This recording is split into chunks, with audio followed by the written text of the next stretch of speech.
everyone, and welcome back to What's Your Mess? Mental, Emotional, Social, and Status of Life.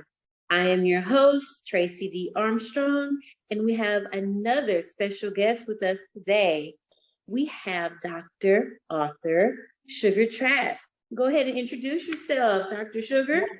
Hello, hello, hello. Thank you for allowing me the opportunity to be part of your platform on today. Yes, I am Dr. Author Sugar Trask. I reside here in the Houston area, and I am a television personality, an author, a chef, a great, fabulous, great aunt, and a motivational speaker, transformational speaker, actually.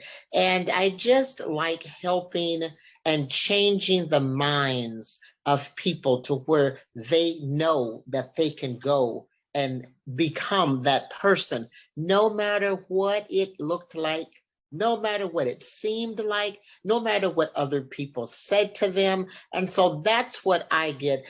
I get an opportunity to do is to use the talents and the gifts that God has given me through healing, a healing ministry, through cooking, through the cooking show, through the books that I have. So I'm just, I'm enjoying what God has allowed me to do, and that is to be in front of his people.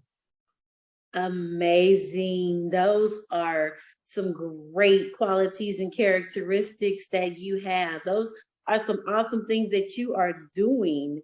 So let's talk about it, because I know that you haven't always been at this level of life that you are right now. So let's go back. Let's dig into what are some of the messes in life that you have had to clean up and come out of? Well, we're going to start with me coming out of, because on February 3rd, my mother went in to have me at Parkland Hospital in Dallas. This is in 1954, where coloreds had to use the back, and we don't serve your kind and things of that nature. Well, the doctor told her that I was dead. I was stillborn, that they gave her a shot. They told her to come back in 6 days for a DNC, that the shot that they gave guaranteed the baby is dead, but you're going to feel like you're going through, she's had 2 other previous children. You're going to feel like you're going in, having contractions and having a baby, but we guarantee you that you're not. Again, 1954. So that mess I had to come out of. My mother called her father, which was living in Muskogee, Oklahoma, and to come and get her because she was dying. And so he drove down, got her, and on the way back to Muskogee, she passed out, and they took her to one hospital on one side of the railroad tracks, and it was just filthy. He picked my mother back up, put her back in the car, took her to the other side of the tracks, walked straight in. He wasn't paying attention to nobody because this was his daughter, and handed my mother over to them and said, my baby is dead, dying, and so is the baby inside. And so they didn't escort him to go around to the back because he was pretty forceful at that time. And so when the doctor came back out and said, no, sir, your daughter is alive, and the baby is alive. If you just give us some time, she does have an infection, so we're going to have to treat her, but everything will be okay. And so that was February 9th, 1954, I was born. So that mess is a mess that I had to come out of, because there was destiny at that time. It was destiny upon conception. There was destiny that God knew, no matter what the enemy, no matter what the enemy meant for evil, God had to turn that thing around, turn that mess around. So anyway, I'm here today to be able to share that story with you. Now, you would think that that would be a bit much, but however, I am celebrating my 26th Labor Day weekend clean and sober. So I was a pharmaceutical addict at the age of 15. I contracted a venereal disease, which sterilized me, so I was unable to have children, yet I'm a mother to hundreds of children. And that was another mess that I had to come up out of, is the drug addiction, the alcohol, the prostitution, and every dark step and darkness that goes along with that lifestyle. So you would have thought, well, okay, after another mess. But what I like to tell people is just don't quit. Don't quit. Don't stop. Keep pushing. Keep pushing no matter what it seems like, no matter how bad it is. Don't give up. Because inside of me, I knew one day I would be on Tracy D. Armstrong's show talking about what's your mess. I knew inside of me one day I'd have my own TV show. I knew inside of me, but the demons in here wasn't allowing me. And so then as I progressed on, that was for 31 years of my life. The other big mess was the suicide attempts. And there was 5 suicide attempts. So when things get that dark and I want your viewers to understand, all I wanted to do was to get out of the pain of molestation, the pain of rape, the pain of sexual abuse. I had been raped so many times as a young girl that, it became a part of life. If you can kind of mentally grasp hold of that, it was like, who is it going to be this weekend? Even if I was at my home, it was happening in my home. If I went to a girlfriend's house, it was happening there. If it was a brother, an uncle, a friend of a brother. So those were the kind of messes that led me into the spiraling down of the drugs and the alcohol. And then remember, I'm a hippie. I'm a child of the 70s where, make love, not war, and all the THC and the acid and the mescaline, things that the kids don't even know about today. And so we created a lot of it with me living in San Francisco. So there was a lot of going on that contributed, but most of it was the pain, the guilt, the shame. I was a very large girl at size, at age of 12. I'm only 28 pounds heavier than I was at 12 years old. So growing up, if you have a large daughter, a large granddaughter, a large niece, or some friend's daughter is large, really stay close to her and let her know that even though you look like, and men will take advantage of you if you allow it, you say something. See, I never said anything. Mm-hmm. And I was eating across the table from one of my perpetrators. Mm-hmm. Yeah. So just don't give up. And those were the messes that had me entangled and entwined, and I share with people, Tracy, that I was born again. I was spirit-filled. I was teaching Sunday school. I was the president of the women's department, and I was a crack addict, drug addict. I was an alcoholic. And they kept telling me, though, I loved the church that I was in, because when I was good all the way across the board. But then I would relapse, and those voices would come back into my head. And I knew that death was going to be the only thing that would take that pain away. Well, after the 5th suicide attempt, I said, well, God, I guess I'm still a failure. I failed at suicide. Wow. That was the greatest thing. And that was like here in Houston. I was raised in Minnesota, traveled around a lot. But that was even just, I was in Galveston here. And then from here, I went to Galveston. And that's when I got sober, was in Galveston. But it's been a journey, but I wouldn't trade it. Understand, those of you that are listening, I would not trade, not even being able not to have children.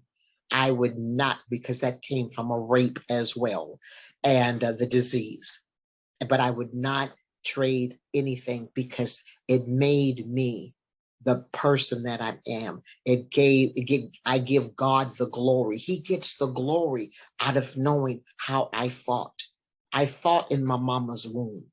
I fought on those streets. I fought, but you know, the victory is here today speaking with you. Wow. You just unpacked a lot in those few minutes right there. And so I want to go back a little because you unloaded so much. I want to go to you mentioned the pain. And a lot of times the pain is what kind of caused the spiral of all those other things and traumas that happen. So let's talk about, I want to go to how did that pain affect you mentally? You kind of started touching on it. I want to kind of go back to that. Could you address the mental mindset that you had when you were going through the trauma? Well, drugs. Drugs played a large part. I was a pharmaceutical addict at the age of 15. My belly's been cut up in 8 different times. So yeah, so it was the drugs. That was my coping mechanism, because again, I didn't share that with anyone. And Minneapolis is where I was raised, and the doctors there, again, it was all experimental, and you know, it's an experimental city. The hospitals that's there, they do a lot of first. Minneapolis is known for some of the first. And so in the crowd that I was in, you could get anything because the majority of the girls I was hanging with, their father or mother, grandfather or grandmother was in the medical field. So we had all the drugs that we needed and wanted. So mentally, I knew if I stayed high, I wouldn't feel the pain. And if I felt the pain, I knew I could do something else and take more, drink more. And eventually it comes into your brain waves. That's the way of life. For instance, if the prescription bottle said, take 1 4 times a day with food or water. My mind was so sick at one time, Tracy, I thought it said take 4 with gin. Wow. And that was my way of life. Going through school, you know, I was always, you know, one of the top 3 in the class anyway. So my studies was never altered in school. I was the baby of the 3 children. And, you know, my mother had a very good job. My dad had a very good job. So by the time I came along and I was 15, well, my brother was 23. He was on to Vietnam. My sister's 4 years older. Oh, and I meant to say that. I was born, my mother went in to have me on the 3rd of February, which was my brother's birthday. I was born on the 9th of February, which was my sister's birthday. So we celebrate. I did come out, and the 2 other pregnancies were C-section. So I did come out of my brother's scar, and I was born on my sister's birthday. And my ministry's name is Scar Free 03 Ministries. Okay. Wow. So in coping, that the mechanisms that I used for the pain was staying high. And then if I was raped, if I was molested, if I was whatever, you know, I was high. You know, and then I knew at the age of 15, well, really 16, because that would have been the 3rd surgery, that I was not going to ever be able to have children. And see, I don't remember which rape did I contract the venereal disease. So I don't know if I had it 6 months. I don't know if I had it a year, but it destroyed my female organs. So it was a period of time. It wasn't 2 weeks. Mm-hmm. Yeah. And how did that affect you emotionally? Like, I know emotionally that had like all of this emotionally. Well, emotionally, for a very long time, I felt worthless. I actually felt like a piece of trash. And because of what I had done, I did it to myself, even though I had no control over a lot of the things that was being done to me. And I did not, oh, yes, okay, this is one. The cologne that two of the perpetrators wore way back then, one, I don't even know if they make it or not. One was called English Leather, and the other one was called JD's. And oh, there was three. Old Spice, those were them. For years, I would even be in church, and one of the people I could pass, and a guy might pass, or the deacon might pass, and he'd have that on, and I would get angry, violently, like wanting to strike out at them. I mean, I was angry. Oh, it would be, I could be in the grocery store or at the movie theater. I could be in the mall, and somebody would pass and have that on, and I would get angry. And that affected me a long time. Now, you're not going to find anybody really wearing it, but Old Spice, yes, it doesn't bother me at all. But I've been healed. You know, it's taken quite a few years of healing. But, that was something. And then knowing not being able to have children. And then the girls I went to school with, they had children, and, some had children early. So I've always been a great auntie. I've always been Mama Sugar, things like that. But the earlier parts, I didn't even want to be around children. Oh no. No. But now children are part of is my life, really. Because I have so many nieces, nephews, great nieces, great nephews, great niece and nephew. So, but yeah, and I covered it up an awful lot by staying like going into cosmetology school, and having the salons. Well, cocaine and alcohol was rampant. It was kind of part of being in the hairdressing industry, so to speak. And so, again, I never shared with anybody. And so, that was just something that inside just always stayed inside, because one, I didn't want anybody to think negative of me, think badly of me, and which they were probably doing anyway. But in your brain, when you're dealing with a sick mind, a tormented mind, you don't think rationally. Right. So you were going into the direction that I was about to ask you about, with your mind and not being able to talk to anyone really about the situation and going through it mentally, emotionally, that had to have affected you socially. Like you were saying how you didn't like being around kids.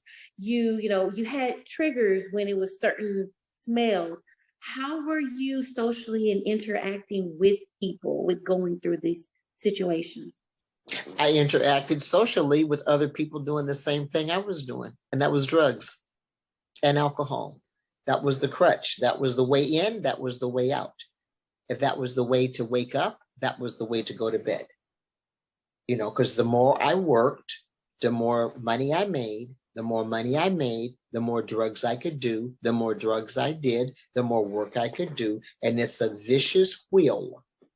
It's a vicious wheel that never stops. It continues and continues, because after a while, the numbness, you become numb to just regular, normal, everyday issues. And they'd say, oh, well, they'll say, I functioned very well. I made lots of money. I functioned. I had businesses.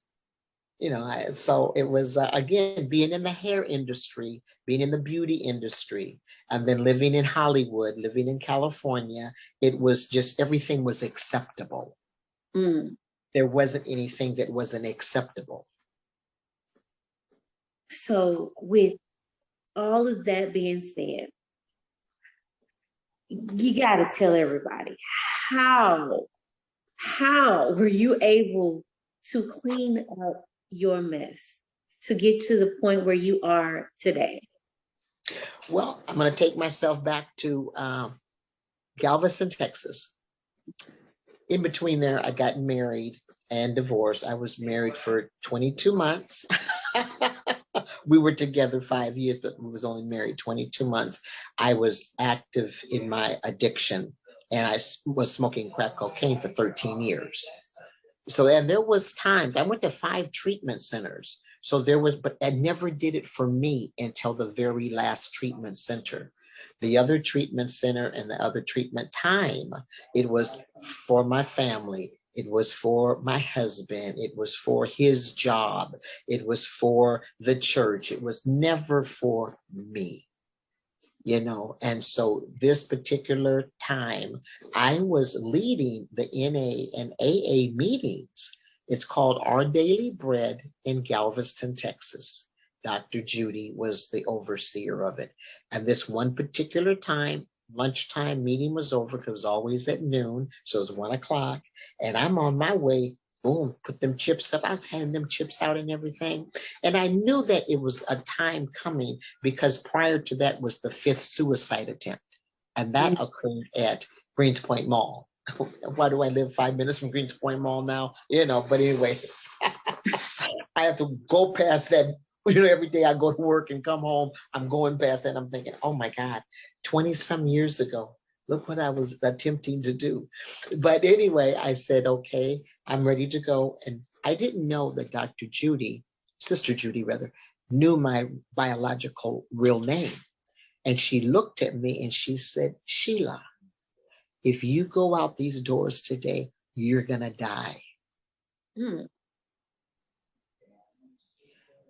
I have not had a drink. I have not had a drug. I have not smoked any cocaine. I have not turned to trick. I have not done any of those things since she made that statement. And so my brother comes by and he says, hey, you want to make a run? Which he smoked dope as well. And I says, no, I'm going to treatment. Well, he already knew I went 4 other times. He says, well, God bless you. And here's some money, you know, because, you know, he gave me $100 bill. And I says, no, Joe, this time I'm going to live. I'm not going to die. I'm going to live. And, you know, like I said, I've been in church. I'm in church. I'm out of church, in church, teaching church and all this kind of stuff. And so they called down to Freeport. Brazos Place is the name. And there was no rooms. And then the lady that started Ada House, she came by, and we're looking at about 4:30 now. Well, the office closed at 5.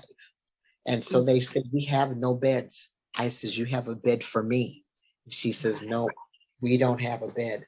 And so 4:47, the phone rang and they said, can you get her down here now? I knew there was a bed for me. Right.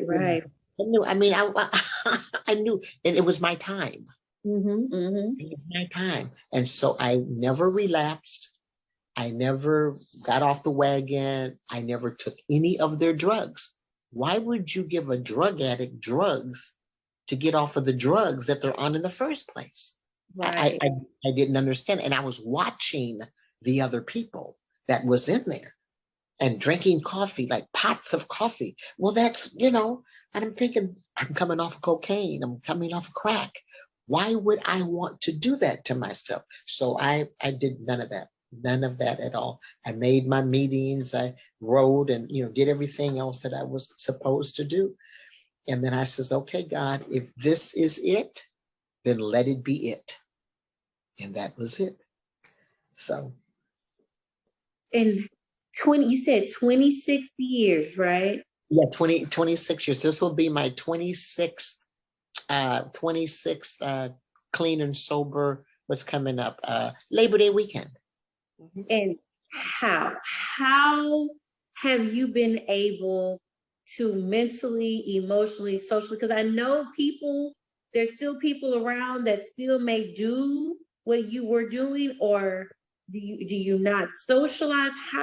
How were you able to stay clean and free for the past 26 years? I changed the places I went to. I Okay. changed the people that I was around. I start thinking on the things that they say that think on in the Bible. I put myself in the presence of other people to be able to help them, to be able to, and then I got involved with a help ministry. And so that helped an awful lot. And I'm kind of like the person that once my mind is made up, like if I'm finished with you, I'm through with you, I'm Mhm. through with you. If I'm finished with coffee, I'm finished with coffee. I'm not going to dibble and dab and dibbity. No, I'm not going to do that. And that's kind of like been my way all my life. And so when I was finished with death, Mm. I took death to the curb and said, I've got the victory over death. And I've lived that. And I pray that. And I mean, daily, because I'm just one step away, one corner away, one thought away. And sometimes I say, oh, you know what? Sure would be nice to have a Tanqueray tonic. And then I say, fool, what you mean it would be nice to have a Tanqueray tonic? You know what's at the end of that Tanqueray tonic? No, it would not be. And I'll say, okay, self, thanks for visiting me today. And That's good. You gotta talk. Hey, guys, you gotta talk to yourself sometimes. I'm telling you, that self-talk will talk you out of doing some things that you know you don't need to be doing. but I've not had a desire, even going out, and people will order like a virgin margarita. What are you wasting stuff for? Or a virgin daiquiri or a virgin pina colada? All that is sugar. No, no, no, no, no, no. I didn't drink the ones that had the alcohol in it. I was hardcore when I was drinking, but no, I didn't want all that fluff. Fluff never excited me. But one day at a time, and looking at what I have and I've achieved, and God has opened the doors. Of course, I could not do that without His word. I could not do that with the people that has been surrounded me over the 20 some years that I'm still surrounded by. And then when I got into the ministry, I went into seminary. When I got involved with Red Cross and I became a chaplain, so I mean, there's things that I did and involved myself in because I knew that it would put me back in the atmosphere of those. And if I can pull one out, Tracy, just one, then I know everything I've been through was worth it. Wow. And with that being said, if there is someone out there listening right now that's going through some of those same messes that you have gone through, what's some advice or what could you suggest to them today that they could do so that they can come out of their messes also? First, you need to get real with yourself. You have to acknowledge the fact that you are in this mess. Acknowledge the fact that it's not all your fault. You're not responsible for that happened to you. Understand that today, 26 years later, 26 years ago, we didn't have all the resources that we have openly now. You can Google anything today where you couldn't Google, anything 26 years ago. And understand you're not alone. Ladies, you're not the only one that's been raped. You're not the only one that's had an abortion. You're not the only one that's lost a child. You're not the only one that's had the crap beat out of you. You're not the only one. Pick yourself up. Dust yourself off. Put your big girl panties on and say, I'm a queen. And I'm going to be that queen. And every day you have that talk. If you looked in my bathroom mirror, you'd see all of my affirmations that I have on my mirror, because I'm in the mirror a lot. I can put it on the side of the mirror. I can put it on in a book, in a journal, and write it out. It's okay to be angry. It was years I was angry because I couldn't have children, but now today, I go to Haiti. I have a whole village of babies there. I'm a nanny. I have children that's here, children in Alaska. So, you have to get real. And sometimes you got to get naked and get real with yourself. And then you can start small steps at a time. Don't say, girl, I ain't ever going to do. No, don't ever say you're not going to ever, because that enemy is so conniving and so strong. He knows every weakness you have. And he might say, I can't get her on this, but I'll get her on that. Oh, she don't do that anymore, but I know she still likes this. Mine is eating, shopping. But understand, get some help. If you can't talk to a family member because they're not going to believe you, or you can't trust them, you can't go to your pastor, call me. There's a lot of resources out there. And a lot of times when I share my testimony, especially in the church arena, it's amazing how people will come and say, they do this here, Tracy. I used to be like you. And I'd say, and what was that? I just came from where was I? Illinois? Yeah, Illinois and Indiana. And I gave my testimony. And there were so many people in line to buy my books and to buy my spices and just to talk. Can we talk later? And I'm thinking, you can't be ashamed. Mm-hmm. You can't be ashamed. Mm-hmm. There's resources out there. There's help out there. Get it. And men, that goes for you also. I know there's men watching, but that goes for you also. See, you've got to remember that if you were raped, there was a perpetrator. So you get saved, sanctified, healed. What about the perpetrator? He's got to carry that around with him all of his life. Mm-hmm. So men, that's for you also. Wow. Woo. I'm like, well, it's been very, very touching, very motivating, very inspirational.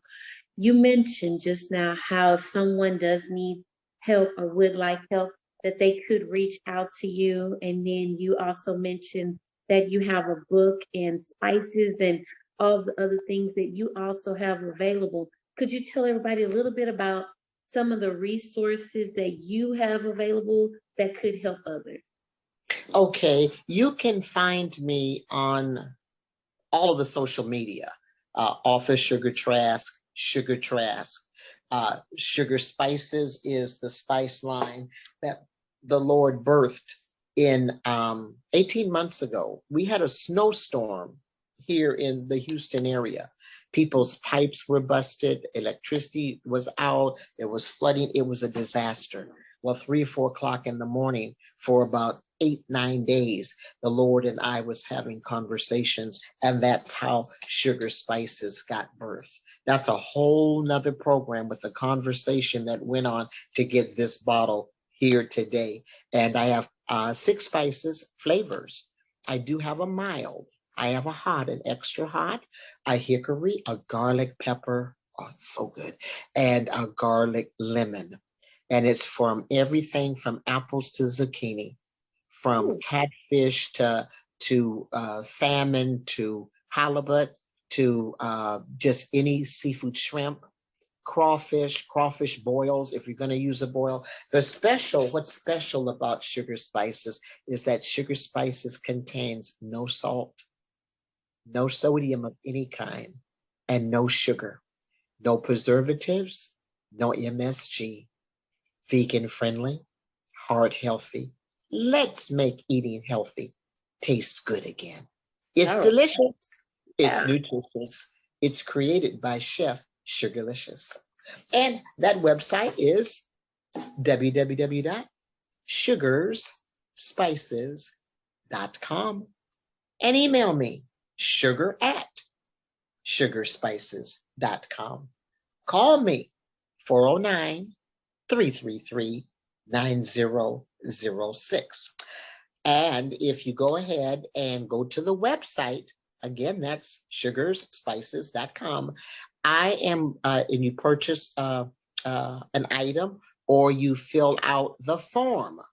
I'm working right now, getting an ebook, and I'm looking at getting that out really, really fast. So you'll be able to have a recipe that goes with each flavor. But I'm also going to be having an actual cookbook where there'll be 5 or 6 recipes per flavor plus dessert.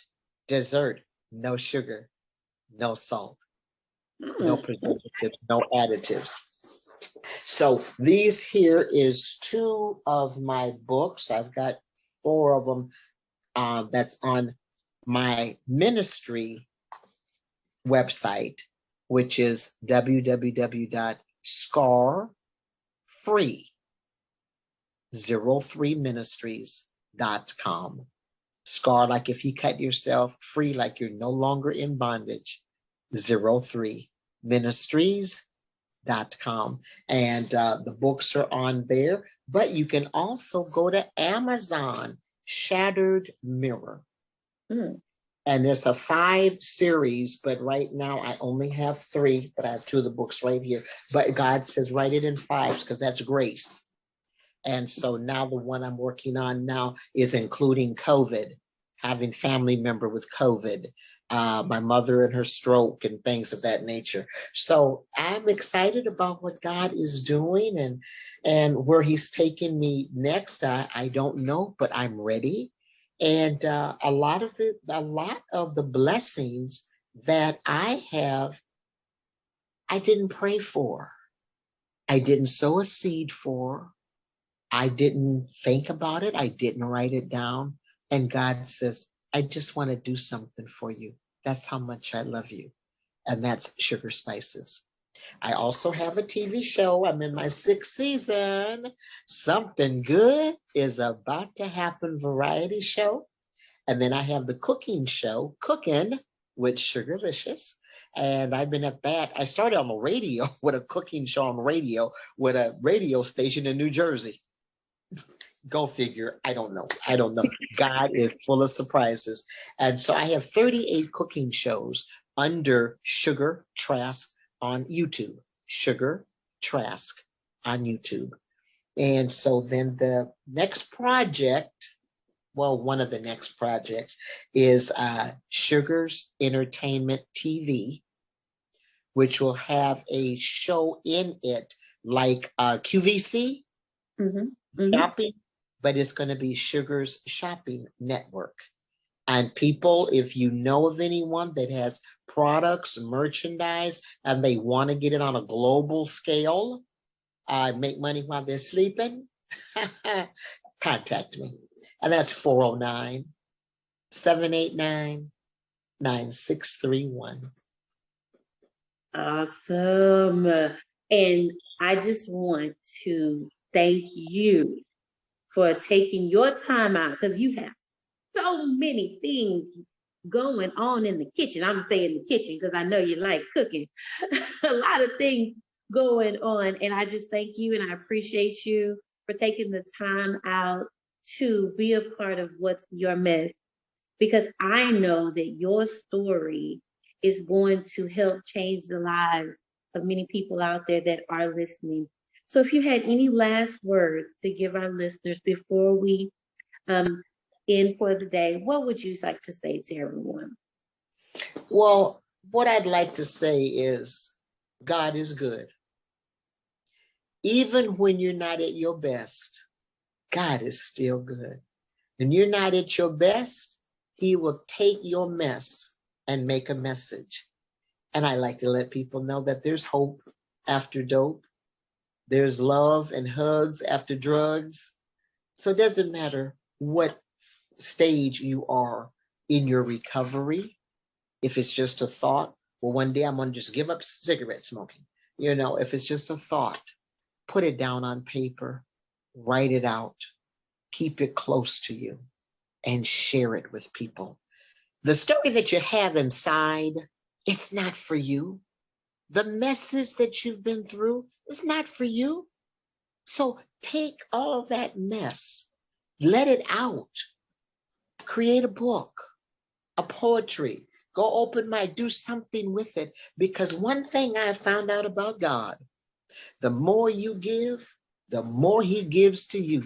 And you cannot beat God's giving, no matter how hard you try. I'm going to do this, I'm going to do that. God said, well, I'm going to do this. Well, I'm going to do this, do that. God said, well, I'm going to do this. You can say, okay, fine, God. Okay, whatever. And just start saying, yes, Lord. Yes, Lord. I'm not going to quit. I have the victory over this. Satan, you thought you had me. You thought you had me. I'm 68 years old. 31 years of my 68 years was on drugs and alcohol, prostitution, and everything else that went along with it. He thought he had me then. But if he couldn't kill me in the womb, he certainly has no authority today, because I know who I am. I know whose I am. I know who I belong to. And I know that what God has put inside of me, I'm going to give it to you. And we're going to end with that. And what I like to say at the end is, if you want to be sad, live in the past. If you want to be worried and fearful, live in the future. If you want to be happy, live in the present and be grateful for the things that you have today. This is Tracy D. Armstrong, your motivational mentor for today. Have a good one, y'all. Thanks for watching. Don't forget to like, share, and subscribe to this channel.